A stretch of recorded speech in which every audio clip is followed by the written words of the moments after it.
याजसाठी केला होता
याजसाठी केला होता अट्टहास, याजसाठी केला होता अट्टहास, शेवटचा दिवस गोड बाबा. आता निश्चिंतीने पावलो विसावा, कुंटली धावा तृष्णेची या. कबतूक वाटे झाली या वेचाचे, कबतूक वाटे झाली या वेचाचे, नाममंगळाचे तेने गुणे तुका म्हणे मुक्ती परिणली लोहरी. आता दिवस चारी खेळीमिळी, आता निश्चिंतीने पावलो विसावा, आता निश्चिंतीने पावलो विसावा, कुंटलिया धावा तृष्णेची या. विठ्ठला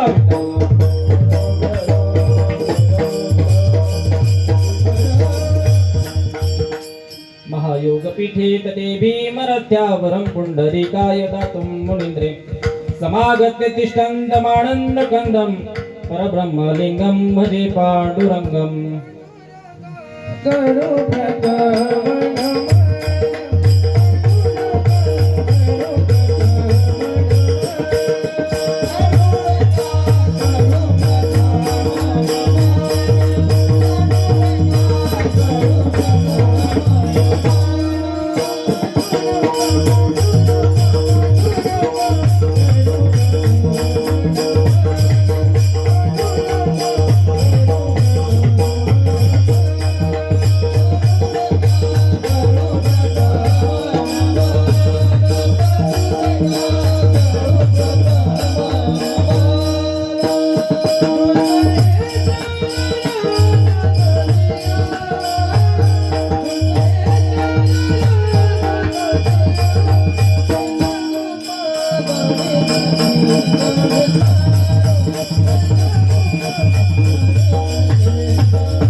दुसरे चरण संताची त्यांच्या कृपादाने कथेचा विस्तारू बाबाचे सद्गुरु दास तुका.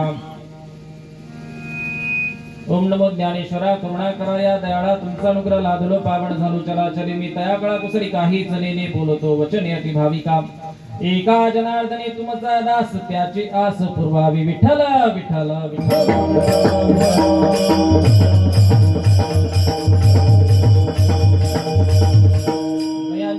स्मरण होय सकळ विद्यांचे अधिकरण तेचे वंदू श्री चरण श्री गुरूंचे ते नमस्कार नियाता. याजसाठी केला होता अट्टहास याजसाठी केला होता अट्टहास शेवटचा दिवस गोडवावा. प्रस्तुत प्राप्त कीर्तन रूपे सेवेसाठी घेतलेला अभंग देहूचे सुप्रसिद्ध साधू जगद्गुरु श्री तुकाराम महाराज यांचा 4 चरणाचा उत्कृष्ट असा ज्या मनुष्याच्या जीवनामध्ये लक्ष आहे, ज्या मनुष्याला या लोकांमध्ये जन्म घेतल्यानंतर जीवनामध्ये आल्यानंतर काही ना काहीतरी गंतव्य त्याच्या जीवनामध्ये आहे, त्याच्यासाठी हा अभंग आहे. सर्वसामान्यासाठी हा अभंग नाही. हा अभंग ज्या मुलाच्या जीवनामध्ये काहीतरी बनण्याचा विचार आहे, ज्या मनुष्याच्या जीवनामध्ये अध्यात्मामध्ये प्रगती करण्याचा जो विचार आहे, त्याच्यासाठी हा अभंग बरं महाराज. हा सर्वसामान्य जनतेसाठी हा अभंग तुकाराम महाराजांनी लिहिलेला नाही. विठ्ठल विठ्ठल.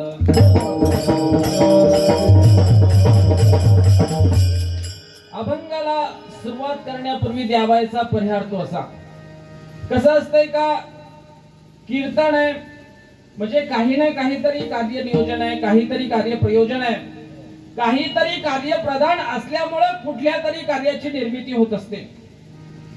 त्यामुळे आज आपण या ठिकाणी जे जमलेलो आहोत ना, ते कैलासवासी गंगा भागीरथी वेणुबाई सुखदेव सहाणे यांचं प्रथम पुण्यस्मरण आहे, प्रथम वर्ष श्राद्ध आहे.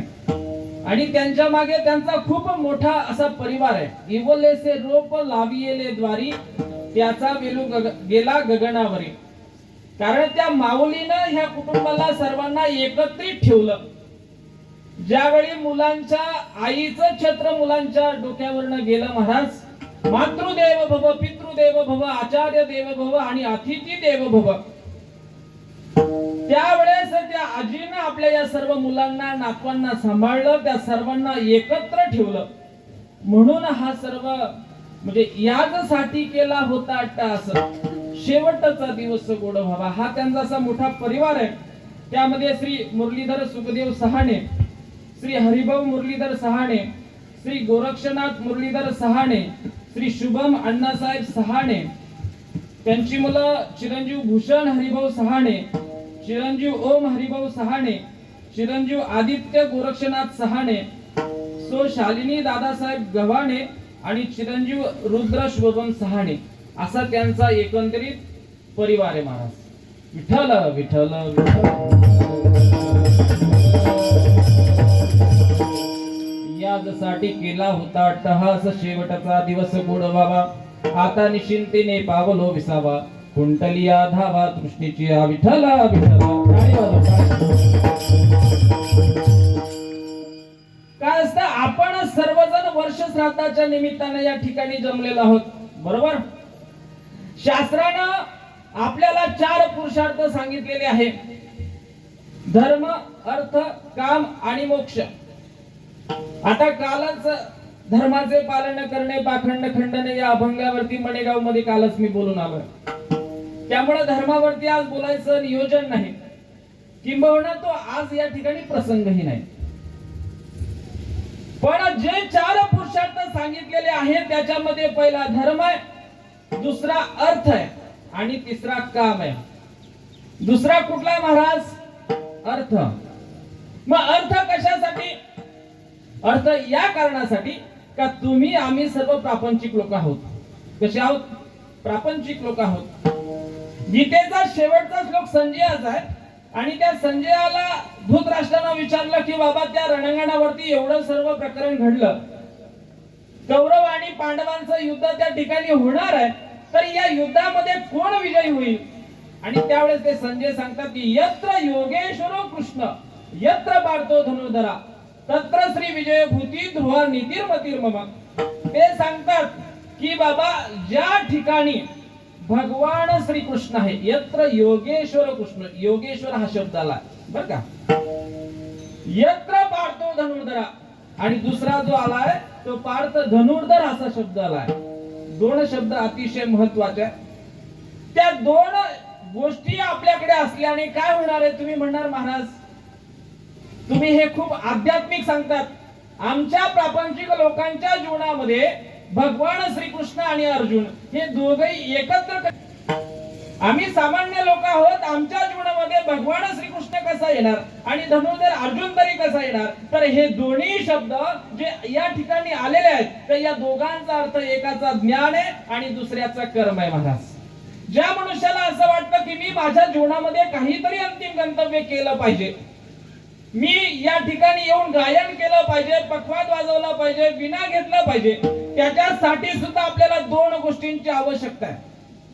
बघा ना, ह्या मुलाचं वय सर्वसाधारण 15 ते 16 वर्ष आहे, पण त्यांनी त्याच्या 10 वर्षाची इन्व्हेस्टमेंट जी आहे ना ती त्या बोलांमध्ये केलेली आहे.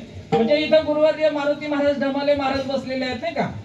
आता यांनी त्यांना 10 वर्ष एका हप्त्याला एकच बोल दिला. एकाच दिवशी सर्व दिलं का महाराज? नाही. एका दिवशी सर्व दिलं का? अजिबात दिलं नाही.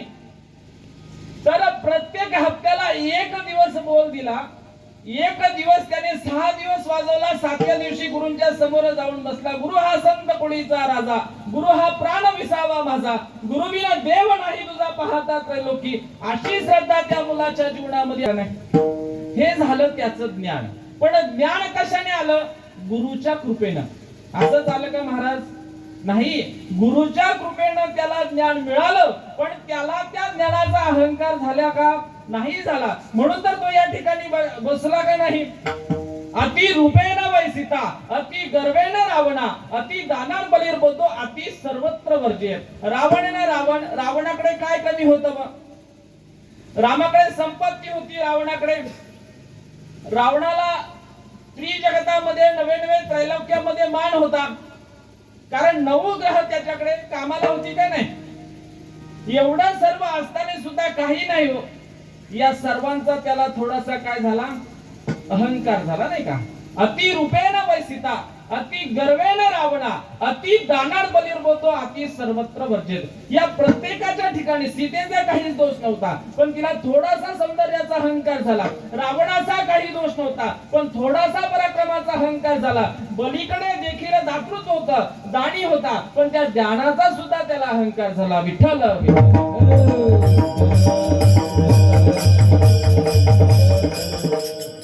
ज्या ठिकाणी कोणतीही गोष्ट अति प्रमाणात आली आणि अति प्रमाणात आल्यानंतर त्याचा जर आपल्याला अहंकार झाला तर ती विनाशाला कारण ठरत असते महाराज. मग आता बाबांनी याला शिकवलं, हे झालं त्याचं ज्ञान, परंतु त्याला त्या ज्ञानाचा अहंकार झाला नाही, म्हणून तो आजही आपल्यामध्ये येऊन इथे पखवाद वाजायला सुरुवात केली का नाही. हे त्याचं झालं कर्म. काय झालं? त्याचं कर्म. काय झालं? एक इंजिनियर होते महाराज, आणि त्या इंजिनियरला एक गाडीचं सर्व नॉलेज त्यांच्याकडे होतं. शिकलेला मनुष्य, गाडीला किती गिअर असतात, कुठला गिअर वरती पहिला गिअर टाकल्यानंतर किती स्पीड मध्ये गाडी चालवायची म्हणजे इंजिन खराब होत नाही, कोणत्या रस्त्याला कुठला गिअर वरती गाडी चालवायची, हे सर्व त्याला ज्ञान आहे, पण त्याला मात्र गाडी येत नाही. मग मला सांगा, त्या ज्ञानाचा काही उपयोग झाला का महाराज? नाही. आणि आमच्या खेडेगावातील एक सर्वसाधारण मनुष्य, पाटी वाचता येत नाही, लिहिता येत नाही, काही नाही, शाळेमध्ये कधी ते गेले नाही, पण गाडी 1 नंबर चालवतात. कुठलाही क्लास त्यांनी लावलेला नाही, पण वाचता येत नाही. मग काय करावं लागतं? मोबाईल चालवता येत नाही, शिक्षण नसल्यामुळे मोबाईल चालवता येत नाही. बरं, मोबाईल 50,000चा घेतला, पण त्याच्यामध्ये ऍप्स कुठले असतात, मॅप कुठे असतो, लोकेशन काय दाखवतं, हे काही आम्हाला माहित नाही, म्हणजे त्या ड्रायव्हरला माहित नाही.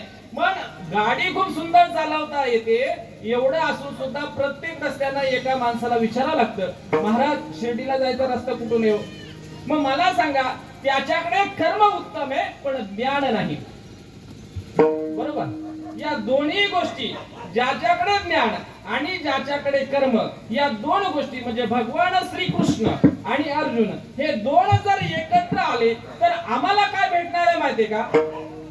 यत्र योगेश्वर कृष्ण यत्र पार्थो धनुर्धरा तत्र श्री विजयभूती ध्रुवा नेतील मतील मम. ते सांगतात की तुम्हाला तुमच्या जीवनामध्ये श्री म्हणजे ऐश्वर्य भेटणार आहे, संपत्ती भेटणार आहे, विजय भेटणार आहे. श्री विजयभूती ध्रुवा नेतील मतील मम. आणि हे माझं मत आहे.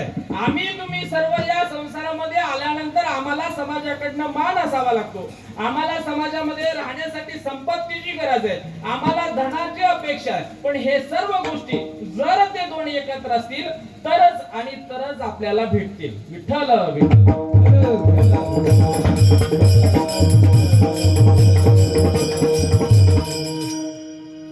पण मग तुम्ही कधी कधी असं म्हणणार की महाराज आम्ही रात्रंदिवस शेतामध्ये कष्ट करतो, 4 महिने पाणी भरलं, कांदा पिकवला, पण मार्केटमध्ये भाव मिळाला नाही. मग आम्हाला सांगा आमची याच्यामध्ये काय चूक झाली? आम्ही आमच्या मुलाचं जेवढं चांगल्या पद्धतीने संगोपन केलं नाही, जेवढा जीव आम्ही त्या मुलाला लावला नाही, त्याच्यापेक्षा जास्त जीव आम्ही त्या कांद्याला लावला ना. मग कांद्याने आम्हाला भाव नाही दिला नाही. मग आता याच्यामध्ये कुणाचा दोष महाराज? मग तुकाराम महाराज म्हणतात अन्न मान धन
हेतू प्रारब्धाधीन.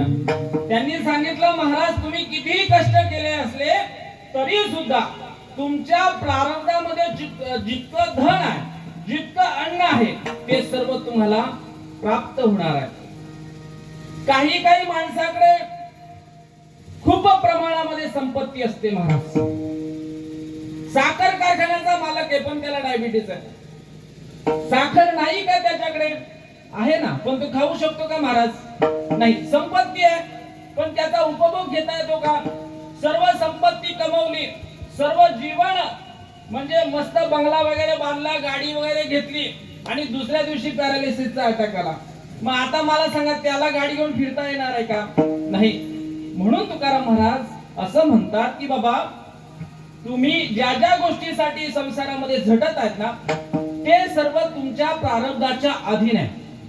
मग पुढे शंका उरते का जर आम्हाला सर्व प्रारब्धानेच प्राप्त होणार असेल तर मग आम्ही आमच्या जीवनात प्रयत्न करावे की करू नये?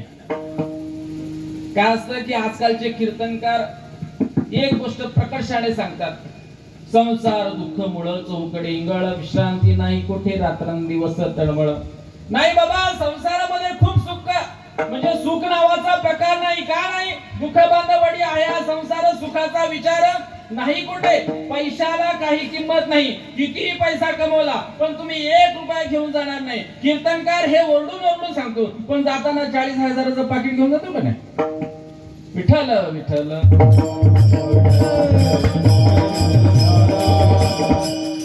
जातो का नाही? मग सांगायचं तात्पर्य हे की पारमार्थिक मनुष्याला सुद्धा पैशाची गरज आहे, प्रापंचिक मनुष्याला सुद्धा पैशाची गरज आहे, धनाची गरज आहे आणि हे मिळवण्यासाठी त्याने प्रयत्न प्रयत्न करावे की करू नये? कारण महाराज असं सांगतात की हे प्रारब्धामध्ये, तर शास्त्र असं सांगतात की बाबा तुम्हाला प्रयत्न करणं हे बंधनकारकच आहे. का बंधनकारक आहे? कारण तुमचा जन्मच याच्यासाठी झाला आहे का तुम्ही जीवनामध्ये आल्यानंतर ज्ञान मिळवलं पाहिजे. त्या ज्ञानाच्या जोरावरती तुम्हाला कर्म उत्तम प्रकारचं करता आलं पाहिजे. या दोन्ही एकत्र गोष्टी आल्यानंतर तुम्ही तुमचा संसार उत्तम प्रकारे करू शकतात. म्हणजे जिंकावा संसार. विठ्ठल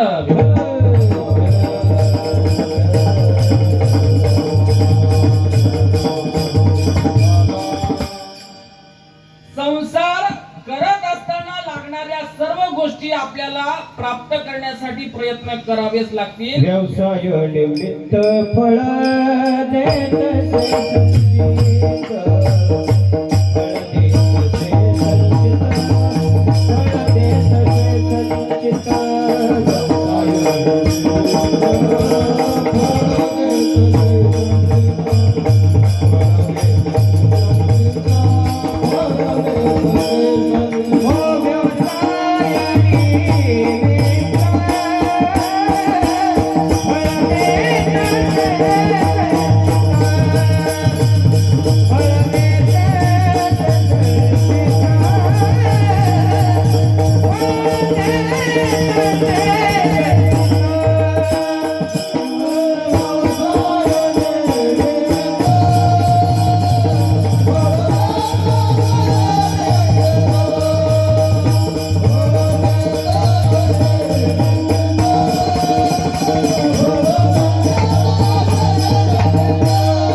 भगवंत तुम्हाला फळ निश्चित प्रकारे देणार आहे, त्याच्यामध्ये शंका नाही महाराज.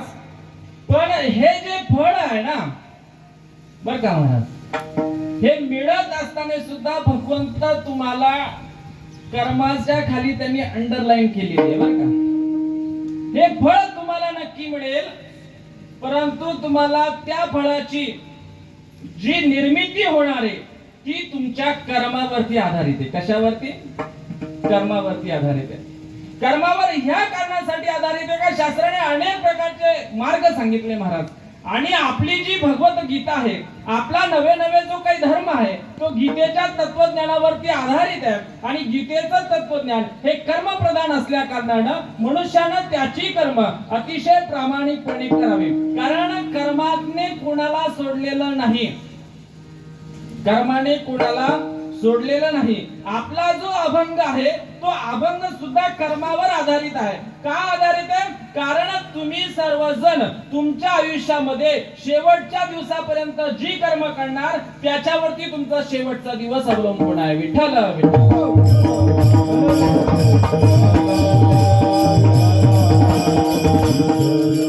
महाभारतामध्ये अशी एक कथा आहे. त्या शय्येवरती, बाणांच्या शय्येवरती भीष्माचार्य निजलेले आहेत. भगवान श्रीकृष्ण भीष्माचार्यांच्या दर्शनासाठी आलेले आहेत. आणि भगवंताला बघितल्यानंतर त्या भीष्माचार्यांच्या डोळ्यातनं अश्रू निर्माण झाले. त्यांना दुःख झालं, ते रडू लागले.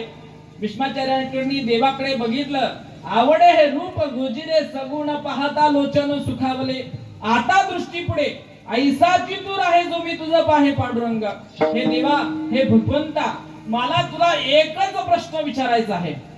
मला काय विचारायचं आहे? एक प्रश्न मला विचारायचा आहे की मी माझ्या जीवनामध्ये आल्यानंतर, मी या पृथ्वी तलावरती जन्म घेतल्यानंतर माझं संपूर्ण आयुष्य हे फक्त या कौरव वंशाच्या कुळासाठी, यांचा सांभाळ करण्यासाठी व्यतीत केलं. माझ्याकडनं असा काय गुन्हा घडला की मला या बाणांच्या शय्येवरती झोपावं लागतंय?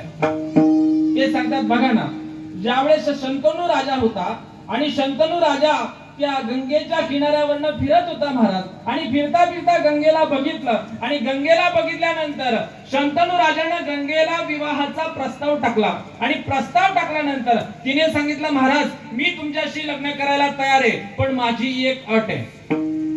त्यांनी काय सांगितलं? माझी एक अट आहे. मग काय अट आहे? त्यांनी सांगितलं, मी आज तुम्हाला सांगणार नाही, उद्या या, उद्या मी तुम्हाला सांगेन. दुसऱ्या दिवशी शंतनू राजा गंगेच्या किनाऱ्यावरती आले.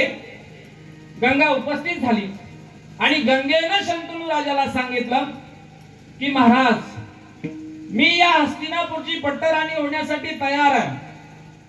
तुम्ही म्हणता तुमच्याशी विवाह करायचा आहे, तर तुमच्याकडे संपत्ती आहे, तुमच्याकडे पराक्रम आहे. कारण स्त्रीला असेच पुरुष आवडतात ज्यांच्याकडे ज्ञान असतं, ज्यांच्याकडे पराक्रम असतो, त्यांच्याकडे कौशल्य असतं. अशी मुलं किंवा अशी पुरुष स्त्रियांना आवडत असतात महाराज. त्यांनी सांगितलं तुमच्याकडे सर्व परिपूर्ण असलं तरी सुद्धा माझ्या शब्दाला तुमच्या राजधानीमध्ये किंवा तुमच्या आयुष्यामध्ये मोत्याची किंमत असेल. ज्या दिवशी तुम्ही माझा शब्द मोडणार त्या दिवशी मी तुमचा हस्तिनापूरची नगरी जरी असली, सोन्याचं ताट जरी समोर असलं तरी सुद्धा मी ते सोडून निघून जाणार. विठ्ठल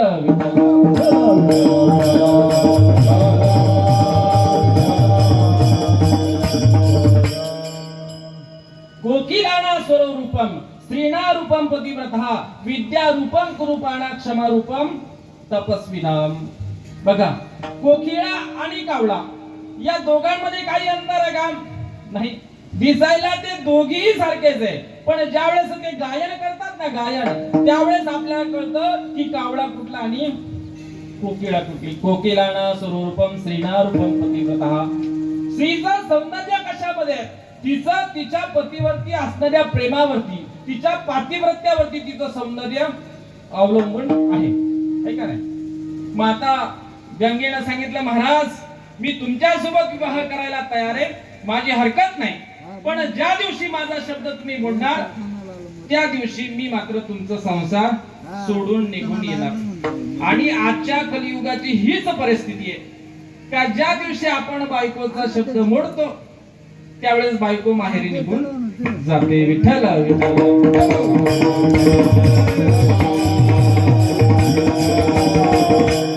म्हणणार महाराज तुमची गेली होती का? तर असं काही नाही. विठ्ठल विठ्ठल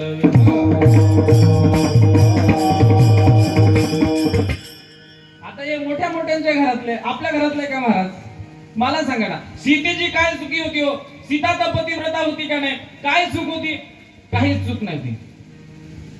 तिचा जो वीर होता लक्ष्मण, लक्ष्मणाने एक रेषा सांगितली का सीता माते, मी तुला वचन देतो की जोपर्यंत या रेषेच्या, लक्ष्मण रेषेच्या आतमध्ये तुम्ही या पर्णकुटिकेमध्ये आहे तोपर्यंत तुम्हाला उचलण्याची कोणाची बिशात नाही, कोणी ती हिंमतही करू शकत नाही. पण जर तुम्ही ती लक्ष्मण रेषा ओलांडली ना, मग मात्र त्याची ग्वाही मी देऊ शकत नाही. आजही ज्या ज्या स्त्रियांनी त्या लक्ष्मण रेषा ओलांडलेल्या नाहीत, ज्या ज्या स्त्रियांनी आपले जे संसाराचे नियम आहेत, ज्या मर्यादा आहेत, त्या सर्व मर्यादा सांभाळल्या ना, त्या सर्व स्त्रियांचे संसार आजही सुखी आहे. आणि त्याच मुलींचे संसार उद्ध्वस्त झालेत त्या ज्यांनी संसाराच्या मर्यादा सांभाळल्या नाही. विठ्ठल विठ्ठल.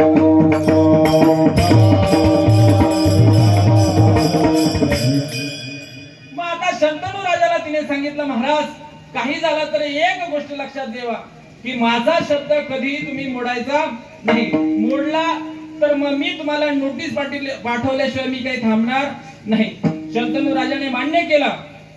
शंतनू राजा आणि गंगेचा विवाह झाला. विवाह झाला, सर्व जनतेला आनंद झाला की आपल्या राजाचा एवढा थाटामाटामध्ये विवाह सोहळा निर्माण झाला, सोहळा संपन्न झाला. सर्वांना आनंद झाला महाराज. काही वर्ष लोटले आणि काही वर्ष लोटल्यानंतर पहिल्या मुलाचा जन्म झाला. सर्व नगरीतल्या लोकांना आनंद झाला. बारसं कसं करावं, भजनी मंडळाला निमंत्रण द्यावं का, कोणत्या महाराजांना बोलावं, सर्व तयारी झाली. पण त्या गंगेनं बघितलं, सर्वांना खूपच आनंद झालाय. तिनं तो पहिला मुलगा उचलला, आपल्या कडेवरती घेतला आणि गंगेमध्ये नेऊन बुडवला. आई म्हणून कोणी आई हाक मारी, है का नाही? आईचं आपल्या मुलावरती किती प्रेम असतं. लोक चर्चा करायला लागले, बघा ना, अशी कुठे आई असते का त्या आईने आपला पहिला मुलगा घ्यावा आणि नदीमध्ये जाऊन बुडवावं, अशी कुठे आई असते का? कालांतराने दुसरा मुलगा झाला, तिनं तोही उचलला आणि गंगेमध्ये नेऊन बुडवला. अशी 7 मुलं झाली आणि ती 7ही मुलं त्या गंगेनं त्या नदीमध्ये बुडवली महाराज. आता त्या गंगेला 8वा मुलगा झाला आणि 8वा मुलगा झाल्यानंतर मात्र तुमच्या आमच्या सारखी शहाणी माणसं जी असतात ती बोलायला लागली, नाही का? खरं या कुटुंबाचं आडनाव सुद्धा शहाणे होतं, पण त्याचा अपभ्रम सहाणे झाला बरं का. विठ्ठल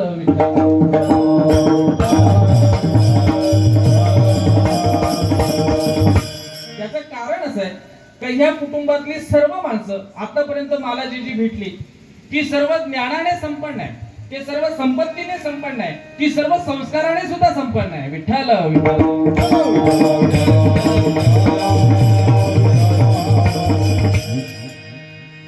माता गंगेनं तो 8वा पुत्र उचलला. त्या हस्तिनापूरची सर्व नगरीतली सर्व मंडळी बोलायला लागली की राजा जरी असला तर राजा असा थोडी असतो, राजा असा राहत नाही. सुचिर भूमिगतम तोयम शुद्ध नारी पतिव्रता सुचिर क्षम कोरा राजा संतुष्ट ब्राह्मण सुचिर. राजा तोच पवित्र असतो की त्याने क्षमा केली पाहिजे. हा त्या राज दरबारातला मोठा असा गुण आहे, त्याच्याकडे तो असायला पाहिजे. पण असं नाही का पुढे आपल्या या राजकुळाला जर कुणी वारसदारच राहिला नाही तर कसं होणार महाराज. मग त्या लोकांची चर्चा शंतनू राजाच्या कानावरती गेली आणि शंतनू राजाने त्यावेळेस गंगेला अडवलं. गंगेला सांगितलं, ठीक आहे, माझं तुझ्यावरती प्रेम आहे, प्रत्येकाचंच प्रेम असतं, आपलंही आपल्या बायकोवरती प्रेम असतं नाही का, प्रत्येकाचं आहे. बरं हे कलियुगच आहे महाराज, याच्यावरती पत्नीवरती प्रेम करणं याच्यामध्ये काही गैर नाही. आणि तुम्ही एवढं मनाला लावून घेऊ नका, कारण स्वतःच्या पत्नीवर प्रेम आपलंच नाही, प्रभू रामचंद्रांचं सुद्धा आपल्या सीतेवरती खूप प्रेम होतं बरं महाराज. प्रभू रामचंद्रांचं सीतेवरती खूप प्रेम होतं.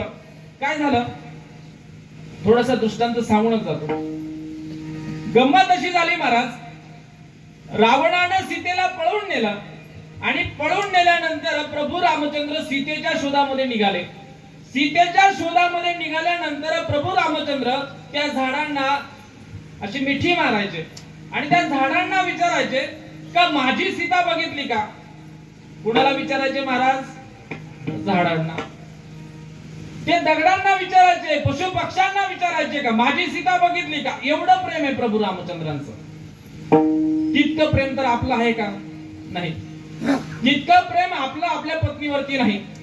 आणि एवढं सर्व बघितल्यानंतर त्या प्रभूच्या रामचंद्रांचं जे नामस्मरण करत होते कैलास पर्वतावरती भगवान शिवशंकर, त्यांनी बघितलं, अरे रामाचं आपल्या सीतेवरती इतकं प्रेम आहे आणि त्या कैलास पर्वतावरती भगवान शंकराच्या बाजूला बसणारी पार्वती, तिने मात्र मग शंकराला विचारलं, महाराज अहो मला सांगा, चरित देव देवस्य रघुनाथस्य पावनम अपार परमोदार चतुवर्गस्य साधनम.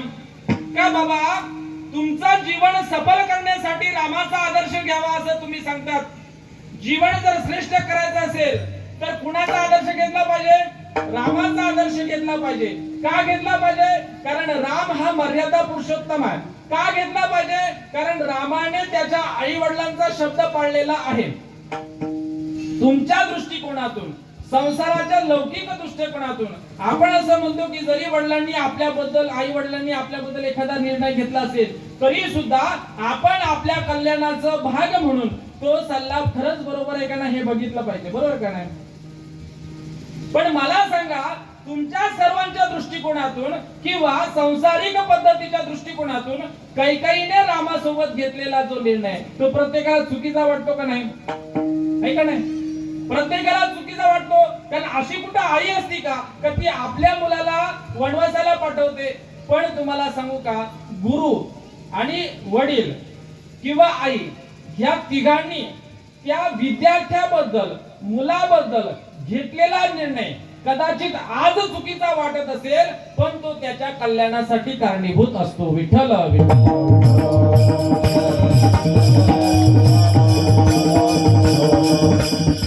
कारण कैकेयीने जर वरामध्ये रामाला वनवास मागितला नसता तर रामाला आज कुणी ओळखलं असतं का, नाही. निलांबुज श्यामलं कोमलांगम सीता समारोपित वाम भागम मानो सहायकम चारुचापम नमामि रामम रघुवंशनाथम असं कुणी म्हटलं असतं का महाराज, नाही. म्हणजे आईने घेतलेला निर्णय कालांतराने चांगलाच म्हणजे आशीर्वाद सिद्ध झाला का नाही महाराज. तसंच एवढं आदर्श ज्याचं चरित्र आहे त्याचा आदर्शवत चरित्रातील राम आपल्या सीतेसाठी झाडांना विचारतोय का माझी सीता बघितली का? मग सांगा ना महाराज, तुम्ही त्याचं नामस्मरण का करता? कारण तो तर आपल्या स्त्रीवरती एवढं प्रेम करतो आणि तुम्ही म्हणतात की बाबा जेवढा म्हणजे जेव्हा राक्षस आणि देव यांनी मंथन केलं, मंथनातून जे विष निघालं, विष शंकरानं प्राशन केलं आणि दाह कमी होत नव्हता. मग काय काय केलं भगवान शंकरानं? डोक्यावरती चंद्र घेतला, गळ्यामध्ये चंद्रांचे 2 नाव फक्त घेतले, रा आणि मग. या 2 शब्दांनी तुमचा दाह कमी झाला. मला काही तुमच्या या शब्दांवरती विश्वास नाही. कुणी सांगितलं? पार्वतीने सांगितलं. पार्वतीनं प्रश्न केला की महाराज तुम्ही ज्याचं चिंतन करतात ते सुद्धा एका स्त्रीच्या प्रेमामध्ये जर एवढे मग्न असतील तर मला वाटतं का तुम्ही त्यांचं नामस्मरण सोडून द्यायला पाहिजे. शंकराने सांगितलं, बाई अयोध्येमध्ये प्रभू रामचंद्रांची स्थापना झाली का नाही? त्याच्यासाठी सुद्धा आम्हाला एवढ्या वर्षाची वाट बघावं लागली आणि तू सांगते का प्रभू रामचंद्रांचं नामस्मरण सोडून द्या? कसं चालेल? असं चालणार नाही. रामाशिवाय गत्यंतर नाही. राम म्हणता रामाची होईजे, है का नाही? आता रामाचं नामचिंतन सोडता येणार नाही. पण स्त्री स्त्री बाई स्त्री एका शब्दामध्ये ऐकेल, तिला स्त्री तरी कसं म्हणायचं सांगा?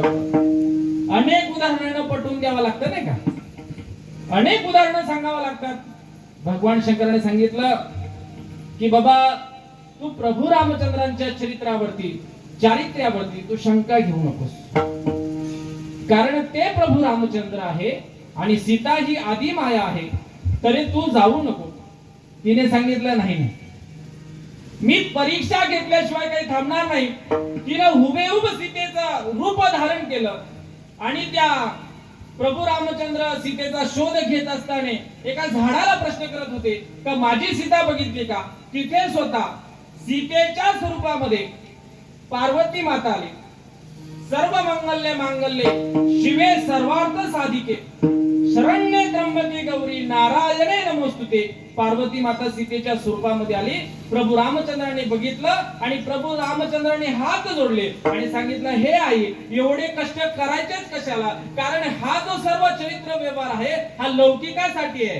हा कशासाठी आहे? लौकिकासाठी असल्या कारणास्तव माझी सीता कुठे गेलेली नाही. नवे नवे जर तुम्ही अजूनही खोल घुसलात, अजूनही शास्त्रामध्ये अध्यात्मामध्ये गेलात तर फक्त एक पुरुष आहे आणि बाकी सर्व स्त्री आहेत. विठ्ठल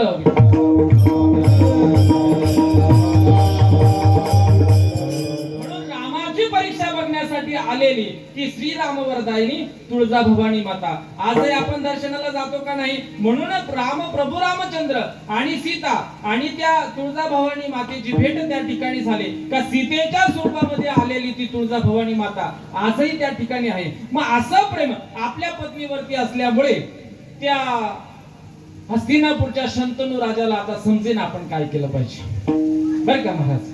मग त्यांनी सांगितलं थोडस पुढे सारखं मागे पाऊस येतोय. विठ्ठल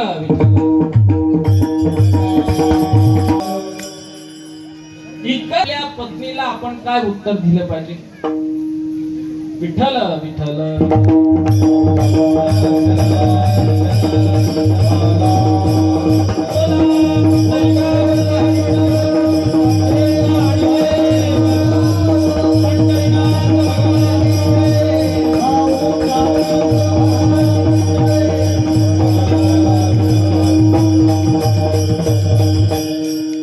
शंतनू राजाला समजेना आपण गंगेला काय उत्तर द्यावं.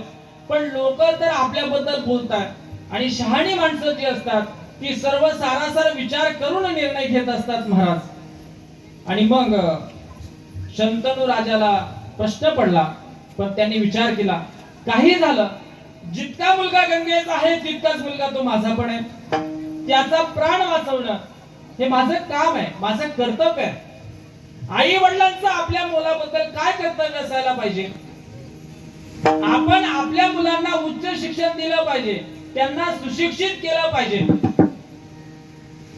माता शत्रु पिता वैरी येन बालोन पाटिता न शोभते सभामध्ये हंस मध्ये बकोता. आर्य चाणक्य म्हणतात का जे आई वडील त्या मुलाचे शत्रू आहेत, का त्या मुलांना ते व्यवस्थित संस्कार देत नसतील तर ते आई वडील त्या मुलाचे शत्रू आहे. बरं महाराज, आपल्या मुलाला जर आपण शिक्षण देऊ शकत नसेल तर ते आई वडील सुद्धा त्या मुलाचे शत्रू आहे. तुम्ही म्हणणार असं का? त्याचं कारण, त्याचा उत्तरार्ध श्लोकाचा असा आहे का सर्व ज्ञानी माणसांच्या जीवनामध्ये ज्यावेळेस असतं ना महाराज, तसं त्या मुलाचं होत असतं. बरं का विठ्ठल.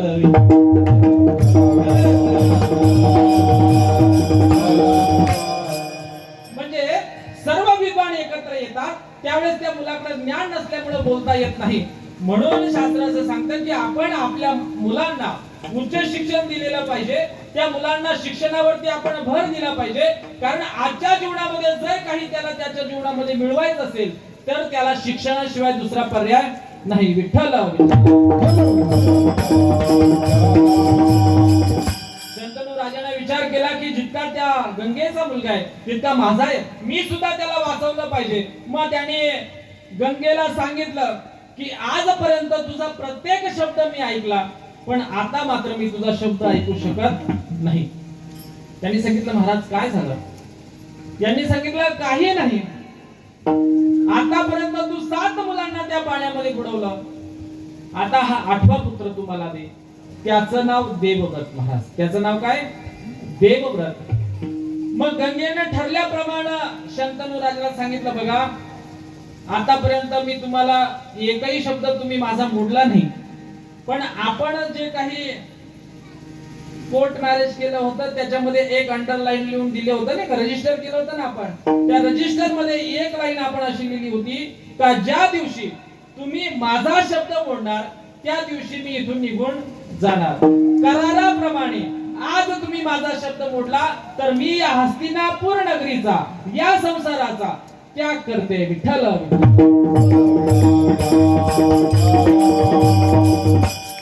तिने असं सांगितल्यावर ती निघून गेली महाराज. शंतनू राजा एकटे राहिले.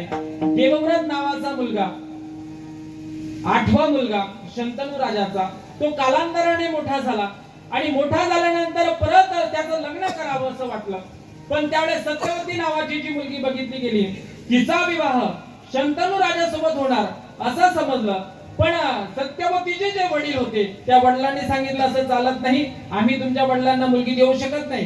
कारण जो वारसाचा जो हक्क आहे तो मोठ्या मुलाचा असतो आणि मोठा मुलगा वारसाने सर्व जमिनीचा, हस्तिनापूरचा हक्काचा राजा असल्या कारणास्तव तुम्हाला ही मुलगी देऊ शकत नाही. कारण पुढे हिला मुलं होतील, ते सर्व तुमचे नोकर राहतील आणि देवव्रत फक्त तुम्ही काय करणार, संपूर्ण राजगादीचा उपभोग तुम्ही घेणार. मग आम्ही तुम्हाला मुलगी देण्यास आज तयार नाही. मग त्या देवव्रतानं सांगितलं की माझं माझ्या वडिलांवरती खूप प्रेम आहे. त्या प्रेमास्तव मी इथपासून म्हणजे आजपासून नैतिक ब्रह्मचार्य व्रताचं पालन करतो, त्याला भीष्म प्रतिज्ञा म्हणतात. मग त्या देवव्रताचं नाव काय झालं महाराज? भीष्म झालं. आणि मग त्या भीष्मानं देवाला सांगितलं महाराज मी जन्माला आल्यापासून या वंशाचा सांभाळ केला ना. त्या देवव्रतानं देवाला सांगितलं, देवाला विचारलं की मी जन्माला आल्यापासून या कुरुवंशाचा सांभाळ केला, देवव्रताचा भीष्म झाला. बरं भीष्म तिथे थांबला नाही. ज्यावेळेस चित्र विचित्र यांचा विवाह करण्याचा ज्यावेळेस काळ आला त्यावेळेस सुद्धा मगध देशाच्या अंबा, अंबाली, अंबालिका या तिघींनाही घेऊन आलो, त्यांचा विवाह केला. अंबेसोबत माझं भांडण झालं. गुरुने सांगितलं का तू हिच्याशी विवाह कर, तेव्हा सुद्धा मी सांगितलं जमणार नाही, कारण मी नैतिक ब्रह्मचार्य व्रताचं पालन केलं होतं. विठ्ठल.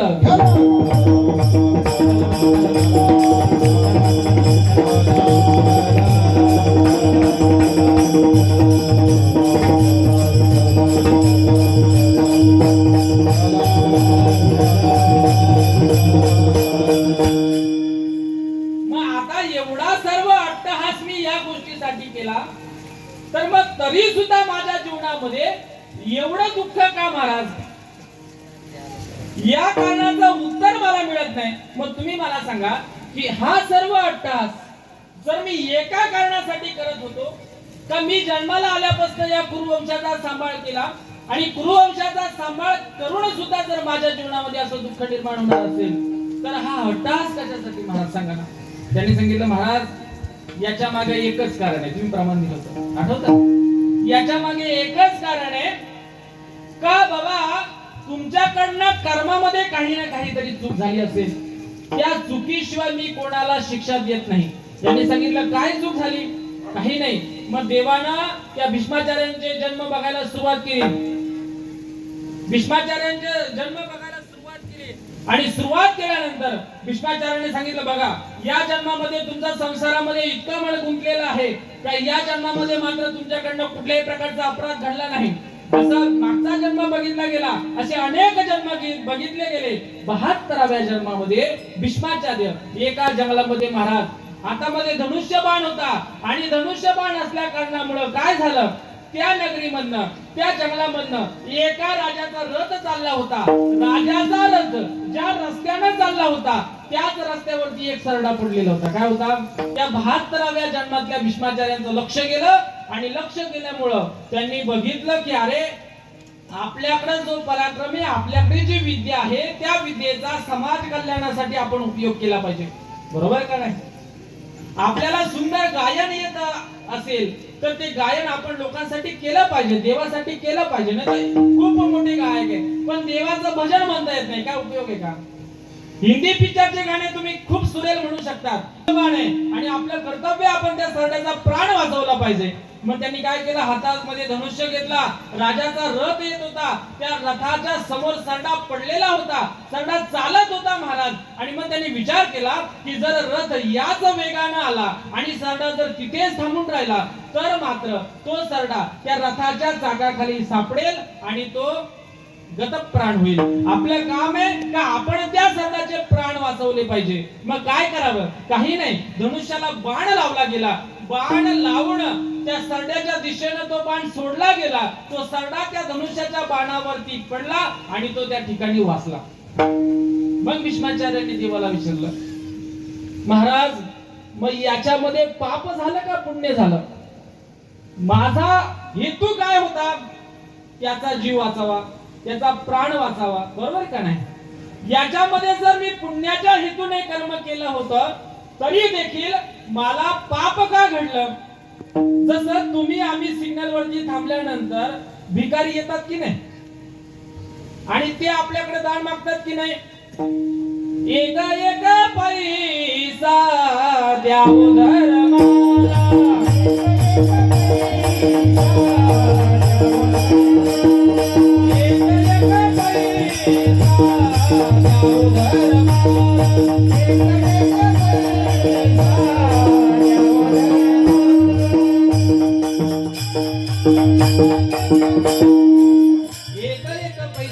द्यावो धर्माला, आशीर्वाद लागल तुमच्या मुला लेकराला.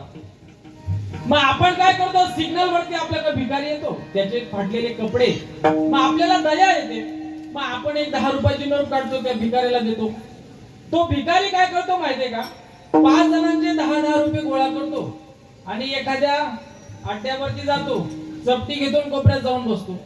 मग तुम्ही केलेल्या दानाची परिणती काय झाली? तुमच्याकडनं सुद्धा पाप झालं का नाही महाराज? तुम्हाला घरी गेल्यावर समाधान वाटत असेल का आम्ही 10 रुपयाचं दान केलं, पण दिलेल्या पैशातनं त्यानं काय व्यवहार केला याच्यावर तुमच्या कर्माचं फळ अवलंबून आहे. विठ्ठल मग आता गंमत अशी झाली, त्या भीष्माचार्याने विचारलं, जर मी पुण्यच केलं होतं, मी जर पुण्यच केलं होतं तर पुण्य केल्याने सुद्धा माझ्या माथी पाप का आलं? यांनी सांगितलं, महाराज तुम्ही पुण्यच केलं, तुम्ही त्या सरड्याचा प्राणच वाचवला, पण काय झालं, तो सरडा तिथून उचलला गेला आणि एका बोराटीच्या काट्याच्या झाडावरती जाऊन पडला. तो काट्यावरती त्याला वेदना, कदाचित त्या रथाच्या चाकाखाली सापडला असता तो जो क्षणात मेला असता. पण तुम्ही तो सरडा वाचवण्याच्या नादामध्ये बोराटीच्या काट्यावरती जाऊन पडला आणि त्याला असह्य वेदना झाल्या. त्या वेदना कुणामुळे झाल्या? तुमच्यामुळे झाल्या का नाही? म्हणून कर्माचं फळ भगवंत सांगतात की तुम्हाला सर्व जरी अन्न मान धान हे जरी तुमच्या प्रारब्धाच्या अधीन असलं तरी देखील सुद्धा कर्माचं फळ तुम्हाला भगवंत दिल्याशिवाय राहणार नाही. केले कर्म झाले त्याची भोगाले, केले कर्म झाले त्याची भोगाले,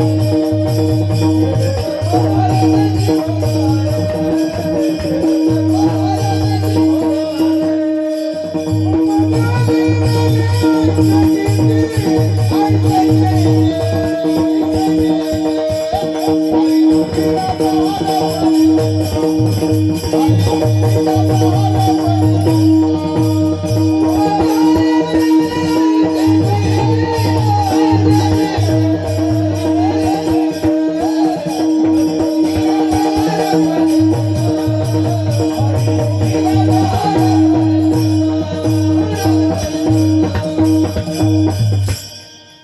मग देव म्हणतात की बाबा तुम्हाला कर्माची फळं भोगावी लागणार. तुम्ही टेबलाच्या वरतून घ्या किंवा टेबलाच्या खालून घ्या, त्याने फरक पडत नाही. त्या कर्माची फळं तुम्हाला भोगावे लागतील. मग आपला प्रश्न होता, मग मनुष्याने प्रयत्न करावे का करू नये? तर प्रयत्न अवश्य करावे, पण ते कशासाठी करावे हे अभंगाचं प्रथम आहे.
याजसाठी केला होता अट्टहास, शेवटचा दिवस गोड व्हावा. हा सर्व अट्टहास, हा सर्व प्रपंच आपण कशासाठी करत असतो? का आपल्या जीवनामध्ये आपला शेवटचा दिवस उत्तम व्हावा यासाठी, नाही का? पण तुम्ही म्हणणार महाराज, शेवटचा दिवस म्हणजे नेमका काय, नाही का? प्रत्येकालाच हा प्रश्न पडतो. बरं, हा जो अभंग आहे ना महाराज, हा अभंग दोन काळामध्ये आहे, बरं का? आता निश्चिंतीने पावलो विसावा, कुंटलिया धावा कृष्णेची या. आणि तुका म्हणे मुक्ती परिणेली नोवरी, आता दिवसचारी खेळी मिळे. या दोन्ही चरणामध्ये आता हा शब्द आलाय. म्हणजे हे दोन चरण हे वर्तमान काळामध्ये आहे, बरोबर? आणि याजसाठी केला हा शब्द आल्यामुळं हे चरण भूतकाळामध्ये गेलं, बरोबर? याजसाठी केला होता अट्टहास, शेवटचा दिवस गोड व्हावा. म्हणजे त्या आईनं आपल्या बाळांना, आपल्या मुलांना त्यांचं मातृत्व हरपल्यानंतर सुद्धा सांभाळ केला का नाही? सबसे बडी है माँ, सबसे बड़ी है माँ, सबसे बड़ी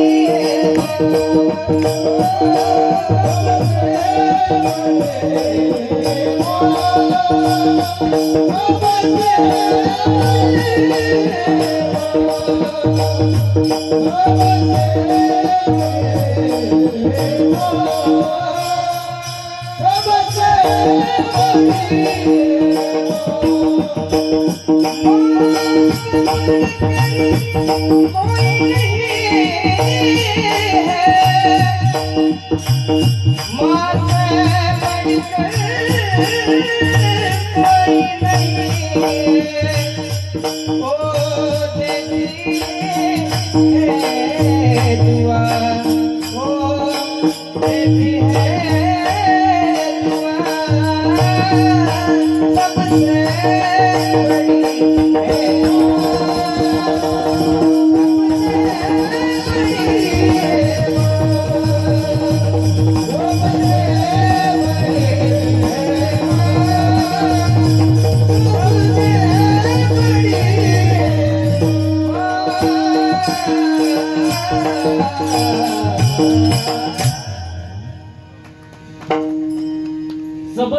बडी है माँ. आईचं किती महत्व आपलं असतं जीवनामध्ये सांगा ना. नवे नवे आमचा वेद सुद्धा हात उभारून सांगतो की मातृदेव भव. आणि त्या आईचं छत्र हरपल्यानंतर सुद्धा त्या मुलांचा सांभाळ करणारी त्यांची आजी, नाही का? म्हणजे आई गेल्यानंतर सुद्धा त्यांना एकत्र केलं का नाही, त्यांना सांभाळलं का नाही महाराज. हा सर्व जो प्रकार होता, जो काही सांभाळ होता, तो सांभाळ आपल्या मुलांचा केलाच नाही महाराज. हा सांभाळ तिनं भूतकाळामध्ये केल्यामुळे याचसाठी केला होता अट्टहास. त्याच कारणास्तव तिनं हा अट्टहास कशासाठी केला की माझ्या पर्सनॅलिटी त्यांना आम्ही उच्च शिक्षण देऊ, त्या शिक्षणाच्या जोरावरती ते त्यांचे संस्कार डेव्हलप करतील, ते त्यांचा प्रपंच सुखा करतील, याच्यासाठी केलेला हा त्यांचा अट्टहास. विठ्ठला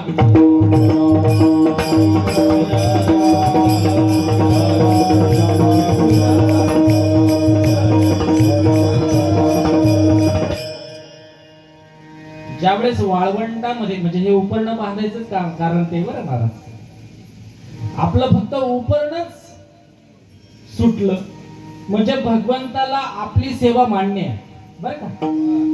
म्हणजे कीर्तनकार हा कीर्तनामध्ये इतका दंग झाला की त्याचं उपर्ण सुटलं हे त्याला कळलं सुद्धा नाही.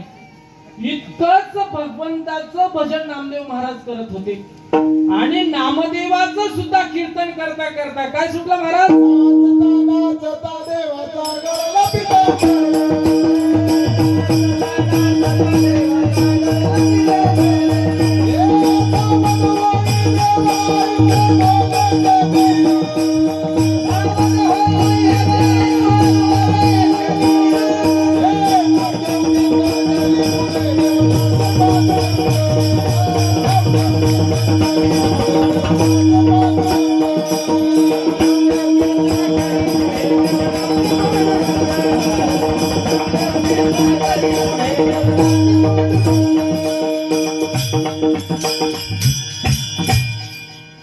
आणि मग अशाही परिस्थितीमध्ये त्या मातेनं त्या आजीनं आपल्या सर्व लेकरांना सांभाळलं. आणि अभंगाचा सांगतो की याच्यासाठी केला होता अट्टहास. हा भूतकाळ झाला आणि त्या भूतकाळामध्ये ते आता छातीटोक सांगू शकतात की बाबा आता निश्चिंतीने पावलो विसावा. म्हणजे आता या लेकरांचा संसार अतिशय उत्तम प्रकारे चालू आहे ना. आमचा भूतकाळ किती दुःखाचा असला तरी वर्तमान काळ सुखाचा ना. म्हणून अभंगाचं दुसरं चरण काय सांगतो बोला, आता निशिने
आता निश्चिंतीने पावलो विसावा खुंटली या धावा तृष्णेची. आणि त्यामुळं आपल्या जीवनामध्ये काळाला खूप किंमत असते महाराज.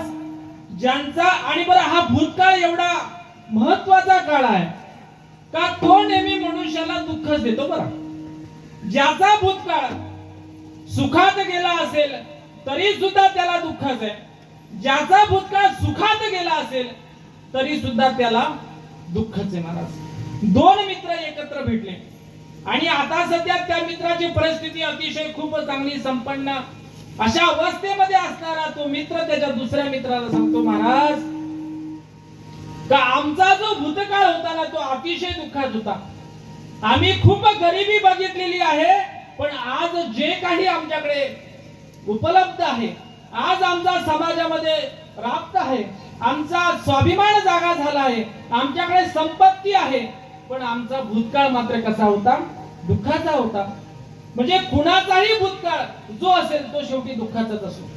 बघा ना, एखादा मनुष्य आता त्याची परिस्थिती चांगली नाही, तो सुद्धा त्याच्या मित्राला सांगतो की महाराज तुम्हाला सांगतो एक काळ असा होता का आमच्या घराच्या समोर पंक्तीच्या पंक्ती उठायच्या, आम्ही गावाला अन्नदान करायचो, काल्याची पंगत फक्त आमच्याकडे असायची, पण आज मात्र आम्हाला 2 वेळेसचं जेवण सुद्धा भेटत नाही. म्हणजे त्या दोनही युवकांचे भूतकाळ सुखाचे आणि दुःखाचे असले तरी सुद्धा वर्तमानामध्ये भूतकाळ हा नेहमी दुःखच देतो. विठ्ठल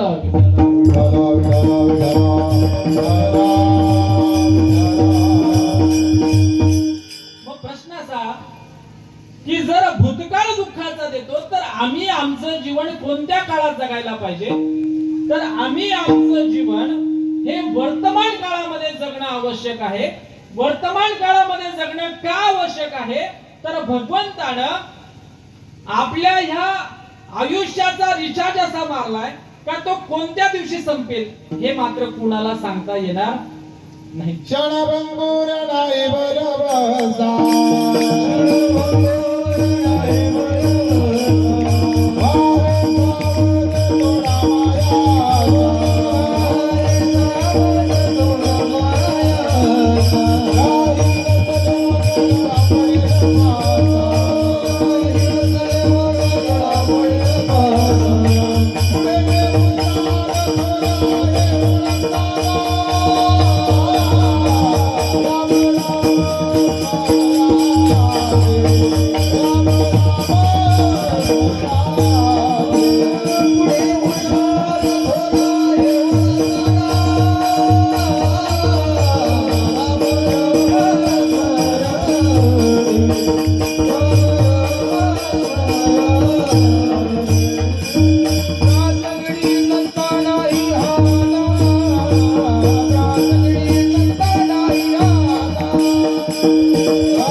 या देहाचा भरोसा आहे का महाराज?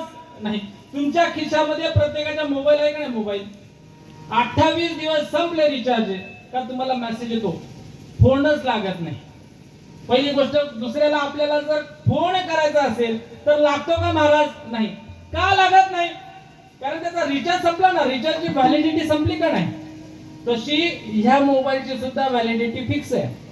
फक्त फिक्स करणारा मात्र तो भगवंत आहे बरं का. याची व्हॅलिडिटी फिक्स करणारा कोण आहे? तो भगवंत आहे. आणि त्या भगवंताने याच्यामध्ये एक नाविन्य असं ठेवलंय का याची व्हॅलिडिटी किती दिवस आहे हे मात्र कोणालाच सांगितलेलं नाही. आतापर्यंतच्या इतिहासामध्ये फक्त एकालाच सांगितलं होतं महाराज तर याची व्हॅलिडिटी किती. परीक्षित नावाचा जो राजा होता ना, त्या राजाला मात्र देवानं सांगितलं होतं, शापामध्ये सांगितलं होतं की तू 7 दिवसामध्ये म्हणजे आजपासून 7व्या दिवशी तुझा मृत्यू आहे. हे सांगितलं का नाही? तो शाप संपूर्ण मानव जातीला लागू झाला. कोणत्याही दिवशी तुम्ही ह्या लोकांचं देहाची या गावा आली या जन्म मृत्यूच्या सोहळ्या ना म्हणू नये धनंजया जियापरी. भगवंता सांगतात की बाबा या लोकांमध्ये आल्यानंतर तुम्ही जन्म घेतला म्हणजे तुमचा मृत्यू कधी ना कधी होणार म्हणजे होणार. पण परीक्षित राजाला जो शाप दिला तर तुझा 7 दिवसामध्येच मृत्यू, म्हणजे तुम्ही रविवारी मरा, सोमवारी मरा, नाही तर कुठल्याही दिवशी मरा, पण त्या 7 दिवस सोडून तुम्हाला मरण्याला अलाउड नाही. विठ्ठल विठ्ठल.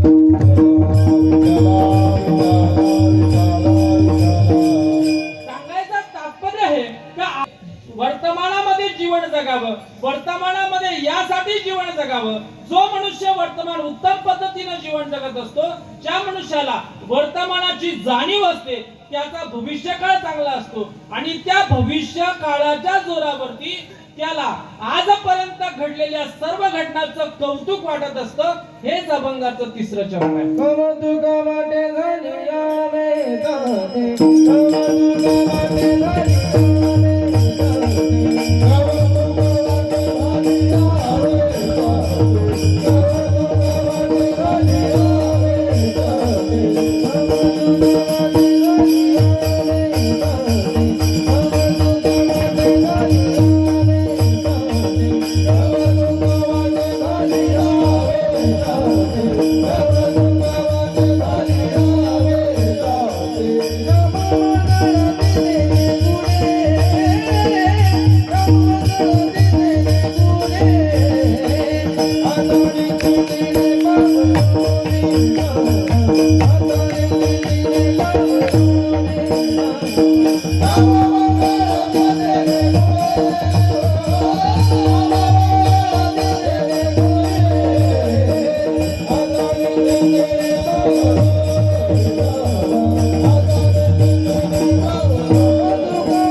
वाटे झाली या वेचाचे नाव मंगळाचे तेने गुणे. सर्वांनी अशा हात वर करायचे, आपण भजन करूया. सर्वांनी केले का? विठोबा कुमार